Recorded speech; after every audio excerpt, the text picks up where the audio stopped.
Thank you, Professor Erbs, for the short introduction. And on the one hand, I'm a little bit sad that I can't attend to the conference in person, but on the other hand, I'm happy to give you a short insight into the topic of multipath lenses.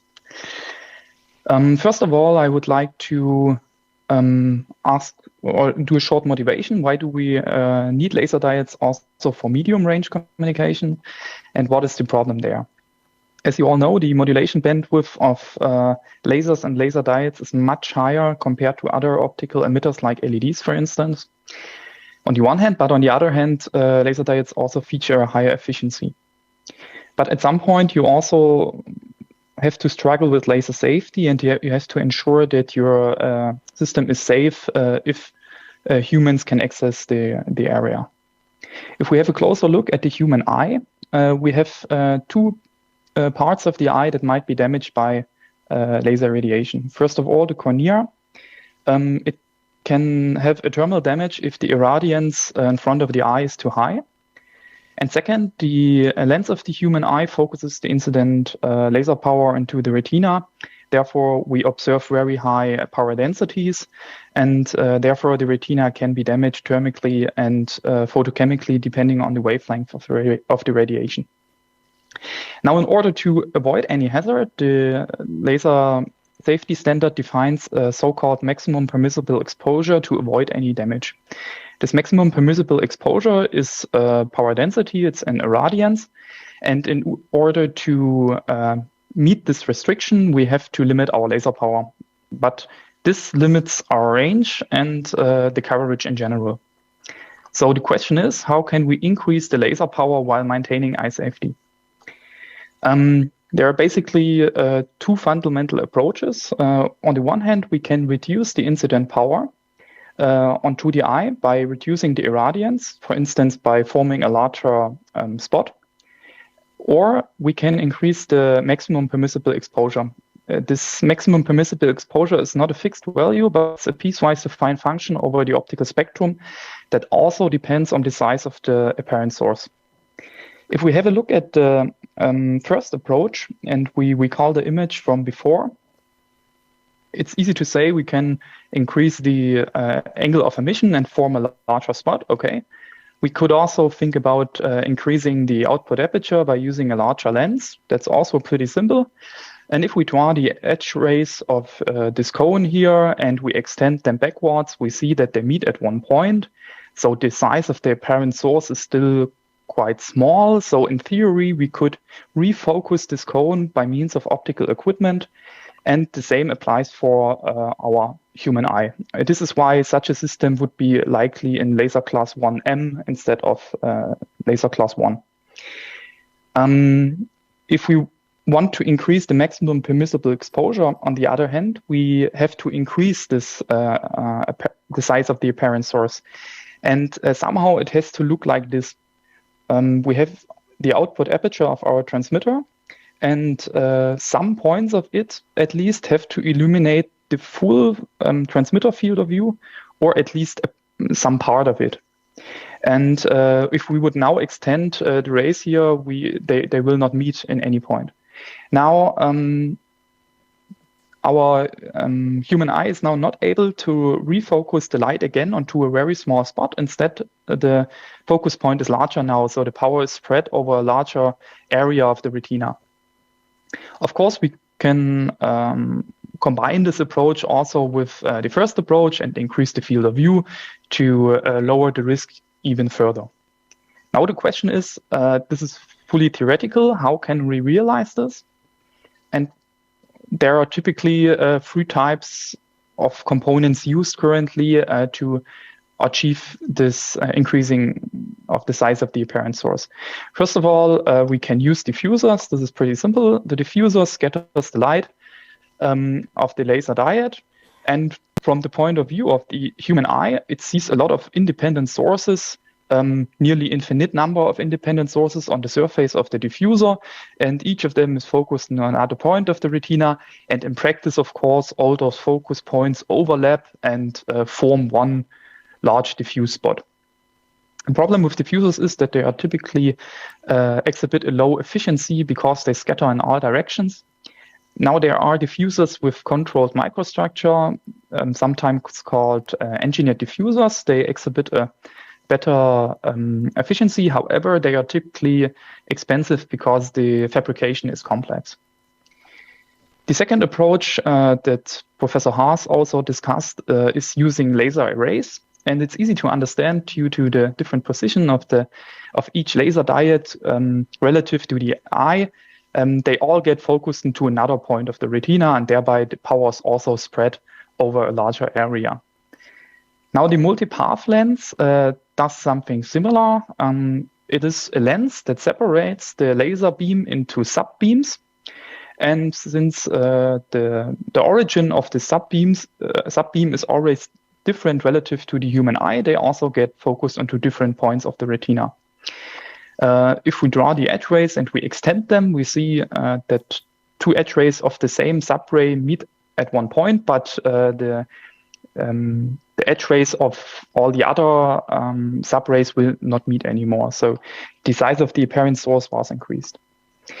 In practice now, we have to ensure that each focus point of a subbeam meets the eye safety, each group meets the eye safety, and of course, all together have to meet the eye safety. Let's have a look at a little bit more onto those multipath lenses. First of all, the multipath lens is not a simple lens array. Each facet is different, and they are designed by using modern freeform design algorithms. I personally use the ray mapping algorithm. The lens itself can be fabricated in an injection molding process. The advantage of this is that it's low cost and high volume production. However, the initial costs are quite high, so it is expensive for prototyping. The lens itself could rely only on refraction, and thereby it exhibits a high efficiency, like 90% or more.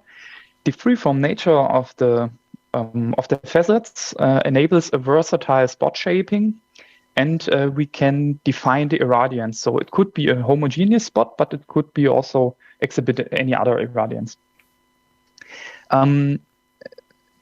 I think one advantage is also that it's relatively cheap to achieve a quite large apparent source, because it's relatively cheap to, for instance, fabricate a lens with a diameter of 30 millimeters compared to fabricating a laser array with the same size due to the costly semiconductors. Other drawbacks involve, but you should keep in mind that, of course, the fabrication costs scale also with the lens area. Of course, larger lenses require more material because they have more volume, that's clear, but also during the injection molding process, in the beginning, you have to fabricate a high precision tool. And this tool is fabricated with ultra precision drilling or milling process. And this is a quite expensive process. And the time it takes for this polishing is determined by the active area of the lens. And finally, I don't see really a benefit for very large field of views like emission angles of more than 60 degrees, because in this case, you can simply use a diffuser that scatters the light in all directions anyways. Now, the shown multipath lens example here is only a design example. You could think about other optical arrangements, like, for instance, you could think about something like this, a stepped optics approach. Here you use a refraction surface to parallelize the light, and then you have total internal reflection to separate the laser beam into your sub-beams, and then you use the last surface for shaping the spot. Now let's have a look at a real-world design example. Here we fabricated a reflecting lens. It's about 1 centimeter in one dimension and about 2 centimeters in the other dimension. It is illuminated by an edge-emitting laser diode. This edge-emitting laser diode features an elliptical output profile, and this elliptical output profile, or the elliptical spot, is transformed into a quadratic spot like it's shown here in the simulation. On the right side, you can see the photograph of a commercial camera, and you see that this shape is really achieved there are some non-idealities due to the fabrication, but still you clearly see a quadratic spot. Concerning eye safety, the lens itself increases the maximum permissible exposure for laser class 1 by 10 dB. And in total, due to the emission angle of 7 degree, plus minus 7 degree, it allows for a laser power of 350 4 milliwatts as a laser class 1 limit for a wavelength of 850 nanometers. Now, this is only a very specific example. You might ask, what is the general potential of this technology? And therefore, we have to have a closer look at both approaches we discussed in the beginning, that is reducing the incident power by expanding the spot and by increasing the maximum permissible exposure. First of all, let's have a look at the first approach. We could think about a model of first order that is very simple. We have a spot that is illuminated. It has area ATX field of view, and we have the human pupil. It's 7 millimeters in diameter. And we assume that the irradiance within this spot, so the power density within the spot, is constant. Now, it's clear if we have the same laser power and we increase the spot, less power enters the human eye, and thereby the risk is lowered and we can increase our laser power again. If we form now the ratio of both and we apply single trigonometry, we can get something like a relative improvement versus a point source with parallel output and smaller than 7 millimeter aperture. So this sounds a little bit cumbersome, but it simply says that it's a laser source that concentrates all its emitted light into the human eye. So it's somehow the worst case. Therefore, in this case, we can only use the lowest power where it's still safe. And now it's quite clear, if we increase the diameter of our multipath lens, the spot increases as well, and therefore we can increase the laser power. However, as you note here, if you get larger, the improvement is not so much anymore. But at the same time, it gets much more costly to produce such a lens. For small lenses like ours, it's somewhere here, you can see that the emission angle plays a great role. And if we want to use more power, we should maybe think of increasing the emission angle, for instance. Now, if we have a look at the maximum permissible exposure that is defined according to standard, as I told before, it's a piecewise defined function over the optical spectrum, and it basically depends on the duration of the exposure, the wavelength, and the angular substance of the apparent source. The angular substance is a measure of the size of the apparent source. Now, on the right-hand side, I calculated the MPE over the optical spectrum from 400 to 1400 nanometers, and I calculated it for alpha 1.5 millirad, which is the lowest considered alpha according to the standard. This is considered to be a point source. And I calculated it also for 100 millirad, which is the largest apparent source that should be considered. And if we are able, by using our multipath lens or a diffuser or something else, to increase the size of the apparent source from this 1.5 millirad to 100 millirad, then it's the maximum we can achieve in any case. And the improvement of the MPE would be 15.7 dB in this case. Now, the lens I showed you before, the design example, already achieves an improvement of 10 dB. So it's already quite nice. But if we have a closer look at the lens itself, the illuminated lens itself, here we use this edge-emitting laser diode, we see that not all facets are illuminated equally. The facets in the middle feature a higher power than the facets at the edge. This is simply because of the laser features a higher intensity in the center than for higher emission angles, because it has Gaussian shape. Exactly. And now the point is, if we would be able to illuminate all the facets homogeneously, the size of the parent source would effectively be larger. And my estimation shows that we could achieve, in theory, another improvement of 4.5 dB.